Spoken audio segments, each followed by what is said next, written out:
नमस्कार दोस्तों, स्वागत है आपका स्टडी एज में। हम कर रहे थे पर्यावरण के बहुत ही महत्वपूर्ण प्रश्न जो कि आपकी सीटेट एग्जाम या फिर कोई भी एग्जाम जिसमें पर्यावरण पूछा जाता है आपकी मदद करेंगे। यह है चैप्टर नंबर 2, पहला अध्याय करा दिया गया, उसको भी जाकर के देखें। इसमें थोड़ी कठिनाई स्तर हमने थोड़ा बढ़ाया है। ठीक है, तो पहला प्रश्न करते हैं। निम्नलिखित युग्मों पर विचार कीजिए। तो इसमें कुछ कथन दिए हैं, कौन से कथन सत्य हैं ये आपको बताना है। पहला, जैविक समुदाय क्या कहलाता है? एक ही तरह के जीव का समान क्षेत्र में रहना। क्या ये कथन सत्य है? ये कथन है असत्य। जैविक समुदाय क्या कहलाता है? एक ऐसा क्षेत्र जहां पर अलग अलग तरह की प्रजातियां रहती हैं, अलग अलग तरह के जीव रहते हैं, एक ही तरह के जीव नहीं रहते। ठीक है, तो ये कथन बिल्कुल गलत है। दूसरा क्या है? पारिस्थितिकी तंत्र क्या है? जैविक समुदाय और उसके आसपास के निर्जीव घटक। ये बिल्कुल सही है। जैव मंडल क्या है? सभी पारिस्थितिकी तंत्र का समूह। ठीक है, बहुत से पारिस्थितिकी तंत्र मिलकर एक जैव मंडल का निर्माण करते हैं। ठीक है, तो इसका ऑप्शन देखिए, केवल 2 और 3 इसका आंसर बन जाएगा। एक बार देख लेते हैं जैव मंडल क्या होता है। तो जैव मंडल है जहां पर आपके वायुमंडल, दूसरा स्थल मंडल और तीसरा वायुमंडल, स्थल मंडल और तीसरा है एक जल मंडल। ठीक है, तो ये जल मंडल जहां तीनों चीजें मिलकर आपस में मिलती है उसको हम बोलते हैं जैव मंडल। ठीक है, यही पे पूछा था। तीसरा कथन के सभी पारिस्थितिकी तंत्र मिलके जैव मंडल कहलाते हैं। तो सभी पारिस्थितिकी ये एक पारिस्थितिकी तंत्र है, ये भी एक पारिस्थितिकी तंत्र है और वायुमंडल भी एक पारिस्थितिकी तंत्र है। ठीक है, ये सब मिलके क्या बन रहा है? जैव मंडल। दूसरी चीज पारिस्थितिकी तंत्र क्या है? जैविक समुदाय और उसके आसपास के निर्जीव घटक। तो वायुमंडल में भी जैविक जीव रहते हैं और उसके आसपास जो निर्जीव चीजें हैं वो मिलके एक पारिस्थितिकी तंत्र बना रहे हैं। इसी तरह स्थल मंडल में पशु पक्षी मानव, ठीक है, बहुत से प्राणी रह रहे हैं और उसके आसपास कोई निर्जीव वस्तु हैं वो मिलके एक पारिस्थितिकी तंत्र बना रहे हैं। इसी तरह जल मंडल में। ठीक है, तो ये भी कथन सही है, लेकिन ये कथन गलत है। ठीक है, चलिए आगे बढ़ते हैं। निम्नलिखित कथनों पर विचार कीजिए कि स्टोन प्रजाति संख्या एवं जैव भार की दृष्टि से किसी समुदाय में प्रमुख होती है। तो सबसे पहली बात तो हम कीस्टोन प्रजाति क्या होती है ये जानेंगे। ठीक है, तो कीस्टोन प्रजाति क्या होती है? वे प्रजातियां जो किसी समुदाय में प्रचुरता तथा जैव भार की अल्पता के बावजूद, मतलब किसी समुदाय में वो कम मात्रा में है, ठीक है, फिर भी इम्पैक्ट डाल रही है, बहुत ज्यादा अपने सामुदायिक अभिलक्षणों पर अपना प्रभाव दर्शाती है, उसको कीस्टोन प्रजातियां कहते हैं। तो पहला कथन क्या है कि किसी समुदाय में प्रमुख नहीं होती, एक अल्प मात्रा में होती, तो ये कथन गलत है। दूसरी चीज, कीस्टोन प्रजाति समुदाय के अभिलक्षणों पर अपना प्रभाव दर्शाती है। तो जैसा कि मैंने बताया, कीस्टोन प्रजाति क्या होती है? समुदाय में बहुत कम मात्रा में होती है लेकिन अपने अभिलक्षणों पर अपना प्रभाव दर्शाती है। तो प्रभाव तो दर्शाती है, तो कथन दूसरा सही है, लेकिन ये अधिक मात्रा में नहीं होती, कम मात्रा में होती है। ठीक है, तो ये पहला कथन आपका गलत हो जाएगा। तो ये कौन सा देखिए आप, ऑप्शन ए बी सी में कौन सा? ऑप्शन नंबर 2 देखिए, केवल 2 सही है, तो इसका आंसर हो जाएगा केवल 2। निम्नलिखित में से किसमें प्रजातीय विविधता अत्यधिक पाई जाती है? तो प्रजाति विविधता अत्यधिक कहाँ पे पाई जाती है आपको ये बताना है। उष्णकटिबंधीय वर्षा वन में, पर्णपाती वन में, घास वन में या फिर मरुस्थल में। तो इसका आंसर आपका हो जाएगा ऑप्शन नंबर ए, उष्णकटिबंधीय वर्षा वन। और ये कहाँ पर होता है? यदि में इक्वेटर, ये पृथ्वी है, बीच से जाती है हमारी भूमध्य रेखा इक्वेटर। ठीक है, तो इसके आसपास का क्षेत्र जो होता है यहाँ पर होता है उष्णकटिबंधीय वर्षा वन। ठीक है, और यहाँ पे पूरे वर्ष में, एक वर्ष में जो है 200 सेंटीमीटर से अधिक वर्षा होती है, मतलब और ये जो है गर्म क्षेत्र है काफी, ये भी आपको याद रखना है। जैवमंडल का सबसे बड़ा विविधता वाला क्षेत्र ये कहलाता है। ठीक है, बहुत सी प्रजातियां पाई जाती है इसको, इसलिए इसमें प्रजाति विविधता होती है। कहाँ पर? उष्ण कटिबंधीय वर्षा वन में। चलिए आगे बढ़ते हैं। निम्नलिखित में से कौन सी प्रजाति पारिस्थितिकी तंत्र समझ पा रहे हो ना? जैसे स्थल मंडल एक पारिस्थितिकी तंत्र हो गया, वायुमंडल, जल मंडल। ठीक है, ऐसा तंत्र जहां पर जैव भी हैं, जीवित समुदाय है और उसके आसपास के निर्जीव वस्तु हैं। ठीक है, वो तंत्र क्या कहलाएगा? पारिस्थितिकी तंत्र। तो निम्नलिखित में कौन सी प्रजाति पारिस्थितिकी तंत्र की हानि से तुरंत प्रभावित होती है? तो कीस्टोन प्रजाति नहीं, ये तो प्रभाव डालती है और कम मात्रा में होती है। ठीक है, अम्ब्रेला या संकेतक, तो इसका आंसर हो जाएगा डी, संकेतक। ठीक है, संकेतक प्रजाति क्या होती है? संकेतक प्रजाति मतलब ऐसे पौधे या जंतु जो कि पर्यावरण परिवर्तन के लिए बहुत अधिक संवेदनशील होते हैं। जैसे ही थोड़ा सा भी परिवर्तन हुआ पर्यावरण में और इनको ज्यादा हानि पहुंचेगी, ये बहुत ही संवेदनशील होते हैं। तो इसको हम बोलते हैं संकेतक प्रजाति। ठीक है, समझ गए होंगे आप संकेतक प्रजाति क्या है।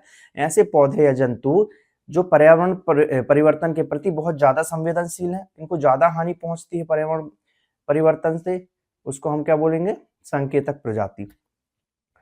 प्रश्न 5वां है, कोर प्रभाव के संदर्भ में निम्न कथनों पर विचार कीजिए। तो अब सबसे पहली बात तो भाई कोर प्रभाव क्या है ये समझ लो। ठीक है, कोर प्रभाव मान लो एक पारिस्थितिकी तंत्र ये है और दूसरा है ये। ठीक है, तो ये पहला है, ये दूसरा पारिस्थितिकी तंत्र है। तो जो बीच वाला स्थान क्या कहलाएगा हमारा, कोर। कोर प्रभाव, समझ गए। अब देखते हैं, कोर प्रभाव एक पारिस्थितिकी अवधारणा है जो संक्रमिका से संबंधित है। ठीक है, संक्रामका से संबंधित है क्या। अब संक्रामका क्या है भाई, संक्रामका क्या होती है, दो या उससे अधिक विविध समुदायों के मध्य संक्रमण क्षेत्र को संक्रामका कहते हैं। ठीक है, तो दो या ये एक ए है एक बी है, ठीक है, इन दोनों में जो संक्रमण होगा उसको हम बोलेंगे संक्रामका। तो कोर प्रभाव एक पारिस्थितिकी तंत्र है जो कि संक्रामका से संबंधित है। तो इसका आंसर देखेंगे, पहला कथन जो है बिल्कुल सही है। ठीक है, दूसरा, कोर प्रभाव वाले क्षेत्र में विशिष्ट प्रजातियां पाई जा सकती हैं। बिल्कुल, जब हम बात करते हैं एक पारिस्थितिकी तंत्र ये है, ये दूसरा है, तो यहाँ पर एक विशिष्ट प्रकार की प्रजाति पाई जाएंगी। ठीक है, तो दूसरा आंसर भी बिल्कुल सही है। तो दोनों कथन सही हैं, तो क्या हो जाएगा, 1 और 2 दोनों। यदि उष्णकटिबंधीय वर्षा वन काट दिए जाएं तो वे उष्णकटिबंधीय पर्णपाती वनों की तुलना में अतिशीघ्र पुनर्योजित नहीं हो पाते हैं। इसका क्या कारण है, तो इसका कारण क्या है, उष्णकटिबंधीय वर्षा वन की मृदा में पोषक तत्वों का अभाव होता है। ऑप्शन नंबर ए इसका राइट आंसर है। दो भिन्न समुदायों के बीच का संक्रमण क्षेत्र क्या कहलाता है, तो दो भिन्न समुदायों का संक्रमण क्षेत्र क्या कहलाएगा, इकोटोन। सॉरी, निम्नलिखित में से कौन सा कथन संक्रामका के संदर्भ में सही है। संक्रामका समझ गए ना, एक ये है पारिस्थितिकी तंत्र, एक दूसरा ये है, तो जो बीच का भाग क्या कहलाएगा, संक्रामका। यह अत्यधिक तनाव का क्षेत्र होता है।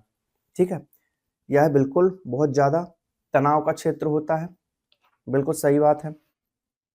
दूसरी चीज, इस क्षेत्र में कुछ ऐसे जीव पाए जाते हैं जो आसन पारिस्थितिकी तंत्र से पूरी तरह अलग होते हैं। मैंने बताया था यहाँ पे कुछ जीव होंगे, यहाँ पे कुछ अलग जीव होंगे दूसरी में, तो यहाँ से बिल्कुल दोनों से बिल्कुल भिन्न जीव आपको यहाँ पे प्राप्त होंगे। ठीक है, इसको कोर प्रभाव भी कहते हैं और संक्रमका भी। ठीक है, तो यह अत्यधिक तनाव का क्षेत्र होगा, ये भी एक बात है। ठीक है, यह दो या दो से अधिक पारिस्थितिकी तंत्र का संक्रमण क्षेत्र होता है, इसलिए यह तनाव का क्षेत्र कहलाता है।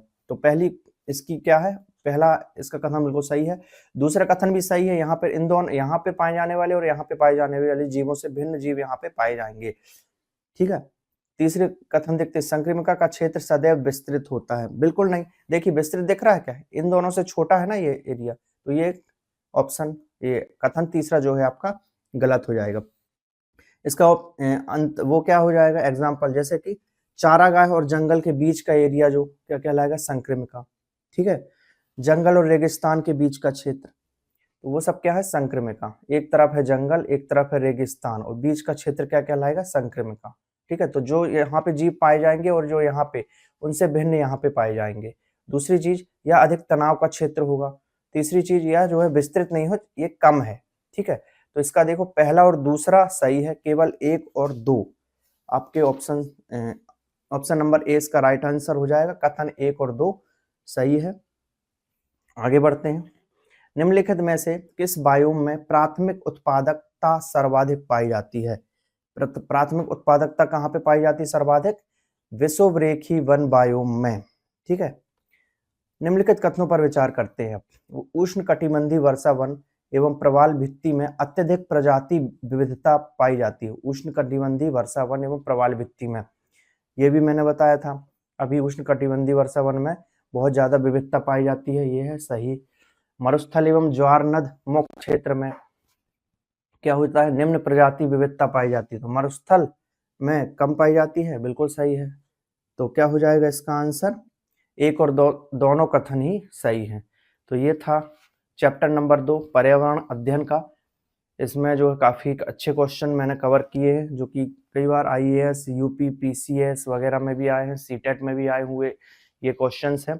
इस सीरीज़ को हम कंटिन्यू करेंगे। यदि वीडियो पसंद आ रहा है तो लाइक करें और कमेंट करके बताएं ये सीरीज़ आपको कैसी लग रही है, और चैनल को सब्सक्राइब करना बिल्कुल भी ना भूलें। चलिए मिलते हैं अगले वीडियो में। चैप्टर नंबर 3 करेंगे हम। इसके बाद पारिस्थितिकी एवं पारिस्थितिकी तंत्र के बारे में हम क्वेश्चन होंगे, ठीक है, इकोलॉजी एंड इकोसिस्टम। और चलिए मिलते हैं अगले वीडियो में।